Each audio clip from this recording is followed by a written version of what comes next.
ఎవరినే Ranganath, ఇదెవరు bulldozer. High court ఏం చెప్పింది, ఈ అమీన్పూర్లో రీసెంట్గా జరిగిన కూల్చివేత విషయంలో రంగనాథ్కు మొట్టికాయలు వేసింది. ఆపండి కూల్చుడు అంటూ హైకోర్టు చాలా స్పష్టమైనటువంటి ఆర్డర్ జారీ చేసింది.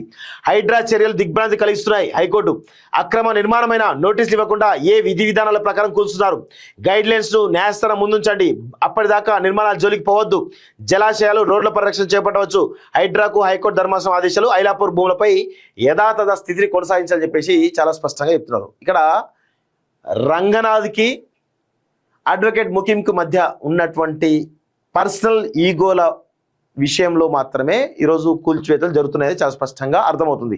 సో ఇక్కడ విషయం ఏంటంటే, ఇప్పుడు అడ్వకేట్ ముఖ్యం ఏం చెప్తున్నాడు, నాకు అవి సర్ఫకాస్ ల్యాండ్స్ నిజాం నుంచి మా తాతల కాలం నుంచి ఉన్నాయని చెప్పేసి చాలా స్పష్టంగా చెప్తున్నాడు. ప్లస్ ఆ ఫామ్ హౌస్ 30 years నుంచి ఉన్నటువంటి ఫామ్ హౌస్, దానిలో ఆ 30 years నుంచి లేవని చెప్పేసి అనే ఒక మాట చెప్తున్నాడు రంగనాథ్. సో దానికి సంబంధించి మీకు ఒక వీడియో కూడా చూపిస్తా. సో ఒకసారి చూడండి. 2010లో ఇక్కడ ఇది హైడ్రా తెలంగాణ వాళ్ళు పెట్టినటువంటి వీడియో, ఇది ఒకసారి చూడండి. ఇదంతా వీడియో హైడ్రా అఫీషియల్ హ్యాండిల్లో అప్లోడ్ చేసిన వీడియో. ఒకసారి 2010 నుంచి చూద్దాము. 2010 నుంచి ఇప్పటికంటే 15-16 సంవత్సరాలుగా ఏం జరిగిందో హైడ్రా చెప్పే విషయం చూద్దాం ఒకసారి. చూడండి ఒకసారి. 2010లో ఇది కూల్చినటువంటి ఫామ్ హౌస్. ఇక్కడ చూడండి, ఇక్కడ ఫామ్ హౌస్ ఉంది. మేము మళ్ళీ ఒకసారి క్లియర్గా చూపిస్తా.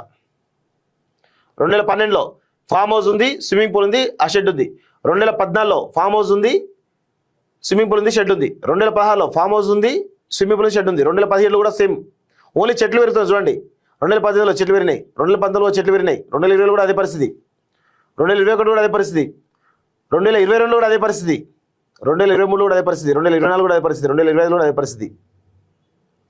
సో 2010 చూడండి, ఇక్కడ చూడండి ఒకసారి క్లియర్గా మీకు అర్థమవుతుంది. 2010లో ఆల్రెడీ ఫామ్ హౌస్ స్ట్రక్చర్ ఉన్నది, స్విమ్మింగ్ పూల్ ఉన్నది, ఇక్కడ ఒక షెడ్ ఉన్నది.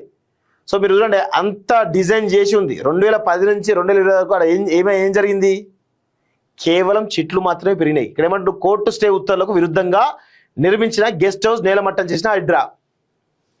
కోర్టు స్టే ఉత్తర్వులకు విరుద్ధంగా నిర్మించిన గెస్ట్ హౌస్ నేలమట్టం చేసిన హైడ్రా అంటూ చూస్తాను కదా.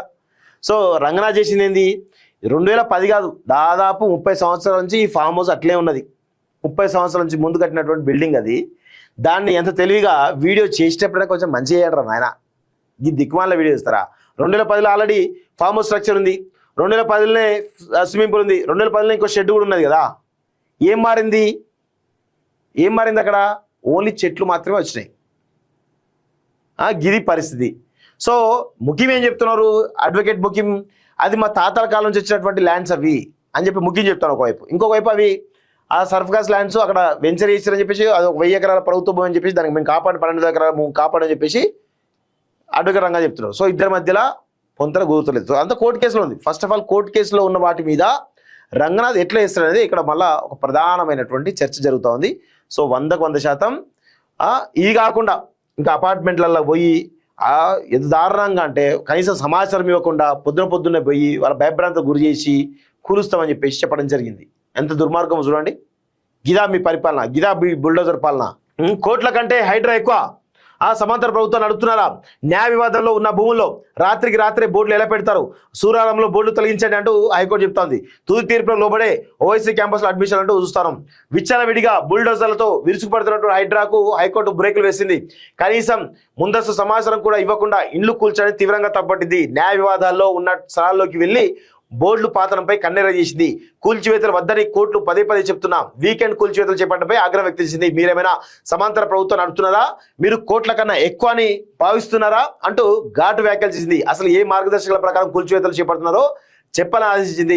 అప్పటి వరకు ఎట్టి పరిస్థితుల్లో కూల్చివేతలు చేపట్టడం స్పష్టం చేసింది. అధికారులు హైడ్రా చర్యల పట్ల ధర్మాసనం తీవ్ర దిగ్భ్రాంతి వ్యక్తం చేసింది.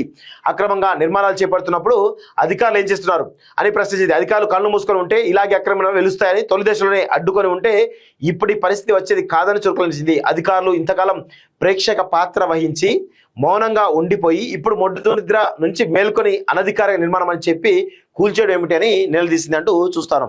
సో అధికారులను ఏమనరు, పర్మిషన్లు ఫేక్ పర్మిషన్ ఇచ్చిన వాళ్ళు ఏమనరు, ఈ బిల్డర్లు ఏమనరు, కానీ సామాన్యులు కొన్న వాళ్ళు మాత్రం ఇబ్బంది పెడతా ఉంటారు. ఈ దుర్మార్గమైనటువంటి హైడ్రా ప్రభుత్వం ఏదైతే ఉందో బుల్డోజర్ ప్రభుత్వం ఎత్తున్నారు రేవంత్ రెడ్డి ప్రభుత్వం. సో దానికి సంబంధించి హైకోర్టు కూడా చాలా స్పష్టంగా మొట్టికాయలు గట్టి పెంచింది.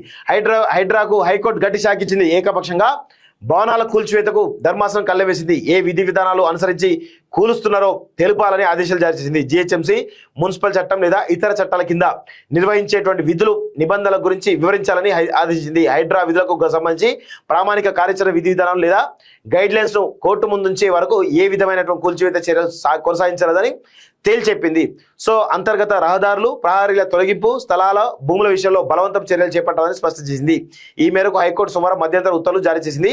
ఐలాపూర్ భూములకు సంబంధించి యథాతథ స్థితి ఉత్తర్వులను అమలు చేయాలని ఆదేశించింది. హైడ్రా అధికారుల బృందం ఎలాంటి నోటీసు ఇవ్వకుండా కూల్చివేత చర్యలకు పాల్పడుతున్నారంటూ సంగారెడ్డి జిల్లా అమీన్పూర్ మండలం ఐలాపూర్ చెందినటువంటి రైతు ఎంఏ షరీఫ్ హైకోర్టులో అత్యవసర లంచ్ మిషన్ పిటిషన్ దాఖలు చేశారు. దీనిపై సోమవారం జస్టిస్ విజయసేన రెడ్డి ధర్మాసనం విచారణ చేపట్టింది. పిటిషన్ తరపున సీనియర్ న్యాయవాది రవిచంద్ర వాదనలు వినిపించారు. తెల్లవారుజామున 4:30 గంటల సమయంలో హైడ్రా అధికారులు సిబ్బంది యూనిఫామ్ వేసుకున్న భద్రతా సిబ్బంది పెద్ద సంఖ్యలో వచ్చి కూల్చివేత మొదలుపెట్టారని తెలిపారు. 100 ఏళ్లుగా అనువంశికంగా స్వాధీనంలో ఉన్న ఆస్తులని ప్రహారాన్ని కూల్చేశారని నీటి ట్యాంకులు కూడా కూల్చేశారని తెలిపారు. అనేక వాహనాలతో పెద్ద సంఖ్యలో సిబ్బంది భద్రతా సిబ్బంది వచ్చి యుద్ధ వాతావరణం కల్పించేలా కూల్చివేత చర్యలు చేపట్టారని పేర్కొన్నారు. దీనిపై ప్రభుత్వం తరపున అడ్వకేట్ కూడా వాదనలు వినిపించారు. సర్వే నెంబర్ 165 నుంచి 175, 212, 230లోని 36 ఎకరాల విషయంలో కోర్టు జారీ చేసిన గత ఉత్తర్వులు అడ్డం పెట్టుకుని పిటిషనర్లు 1000 ఎకరాల భూమిని ఆక్రమించారని తెలిపారు. 1000 ఎకరాల ప్రభుత్వ భూమిని కబ్జా ప్రయత్నిస్తున్న అడ్డుకునే క్రమంలోనే హైడ్రా అక్కడికి వెళ్ళిందని చెప్పారు. కోర్టు ఉత్తర్వులకు హైడ్రా కూల్చివేసిన భవనానికి సంబంధం లేదని తెలిపారు. ఎలాంటి అనుమతి లేని భవనాన్ని కూల్చివేసినట్టు చెప్పారు. విద్యుత్ కనెక్షన్ కూడా అనుమతి లేదని తెలిపారు. ఇక్కడ నిర్మాణాలు వేటికి అనుమతి లేవని చెప్పారు. దిగ్భ్రాంతి కలిగిస్తున్నటువంటి హైడ్రా చర్య అంటే ప్రభుత్వం తరపున వాదనలేమో ఆ బిల్డింగ్ పర్మిషన్ లేవు ఏవి లేవని చెప్పేసి కూల్చేస్తున్నారు. సో ఇప్పుడు హైడ్రా ఏం చెప్తారు, పిటిషన్ తరపు న్యాయవాది సమర్పించిన ఫోటోలు వీడియో క్లిప్పింగ్లను పరిశీలించిన న్యాయమూర్తి హైడ్రా చర్య దిగ్భ్రాంతికి గురి చేస్తుందని వ్యాఖ్యానించారు. వందలాది మంది హైడ్రా సిబ్బంది బ్లూ కలర్ యూనిఫామ్ లో అక్కడికి చేరుకోవడం గమనించారు. పిటిషనర్కి చెందినటువంటి భవనాన్ని కూల్చివేయాలని కూడా చూశారు. కూల్చివేత చర్యలు చేపట్టే ముందు పిటిషనర్ నోటీసు ఇవ్వాలని ఆయన గుర్తించారు. తెలంగాణ హైకోర్టుతో పాటు దేశ అత్యున్నత న్యాయస్థానమైనటువంటి సుప్రీంకోర్టు వెలువరించినటువంటి తీర్పులకు విరుద్ధంగా నోటీస్ ఇవ్వకుండా నిర్మాణాన్ని కూల్చడం తప్పుపట్టారంటూ చూస్తాను. సుప్రీంకోర్టు మార్గదర్శకాలు అమలు చేయాల్సిందని తేల్చెప్పారు. కోర్టు ఉత్తర్వులకు వ్యతిరేకంగా నోటీస్ జారీ చేయకుండా భారీ భవనాన్ని కూల్చివేయడంపై విస్మయం వ్యక్తం చేశారు. హైడ్రా చెప్పినట్టుగా అది అనధికారిక నిర్మాణం అని భావించినా అది నిర్మిస్తున్నప్పుడు అధికారులు ఏం చేస్తున్నారు, ఇది కూడా పాయింట్ కదా. కోర్టు చెప్తున్న అదే పరిస్థితి. హైడ్రా విధులకు సంబంధించి ప్రామాణిక కార్యాచరణ విధి విధానాలు లేదా గైడ్ లైన్స్ కోర్టు ముందుంచాలి. అప్పటి వరకు ఏ విధమైనటువంటి కూల్చివేతలు చేపట్టరాదు. అంతర్గత రహదారులు ప్రహరీల తొలగింపు స్థలాలు భూముల విషయంలో బలవంతం చర్యలు చేపట్టరాదు. హైడ్రా చర్యలు దిగ్భ్రాంతికి గురి చేస్తాయి. హైడ్రా చెప్పినట్టు అది అక్రమ నిర్మాణం భావించినా దాన్ని నిర్మిస్తున్నప్పుడు అధికారులు ఏం చేస్తున్నారు అంతే కదా. అధికారులేమో అది నిర్మిస్తున్నప్పుడు ఏం చేయరు, ఇప్పుడు వచ్చి కూలగొడతా ఉంటారు. సో నిర్మాణానికి వారు ఎలా అనుమతించారో అర్థం కావడమే లేదు. అధికారులు కళ్ళు మూసుకొని ఉంటే ఇలాగే అక్రమ నిర్మాణాలు వెలుస్తాయి. తొలి దశలోనే అధికారులు అడ్డుకొని ఉంటే ఇప్పుడు ఈ పరిస్థితి వచ్చేది కాదు అంటూ కూడా చాలా స్పష్టంగా చెప్తా ఉన్నారు. సో కూల్చివేతలు చేపట్టే ముందు పిటిషనర్కు నోటీస్ ఇవ్వాలని తెలంగాణ హైకోర్టుతో పాటు దేశ అత్యున్నత న్యాయస్థానమైన సుప్రీంకోర్టు తీర్పు వెలువరించింది. వీటికి విరుద్ధంగా కూల్చేరు. ఇది పరిస్థితి కనబడుతోంది. హైడ్రా అనేది ఎంత దారుణంగా నిర్వీర్యం అవుతుందో చూడండి. కోర్టుల కంటే హైడ్రా ఎక్కువ. హైకోర్టు ఉత్తర్వులు బేఖాతరు. తొలుత పిటిషన్ తరపు న్యాయవాది వాదనలు వినిపిస్తూ ఎలాంటి నోటీసులు జారీ చేయకుండా హైడ్రా అధికారులు సర్వే నెంబర్ 105లోని 2 ప్లాట్లను స్వాధీనం చేసుకుని కంచె వేశారని తెలిపారు. ఆ స్థలాల వద్ద పబ్లిక్ బోర్డులు ఏర్పాటు చేశారని హైకోర్టు గతంలో శాశ్వత ఇంజెక్షన్ ఉత్తర్వులు జారీ చేసిన హైడ్రా అధికారులు బేఖాతరు చేశారు. అంటే హైకోర్టులు చెప్పినా హైడ్రా వినట్లేదు అనేది చాలా స్పష్టంగా అర్థమవుతోంది.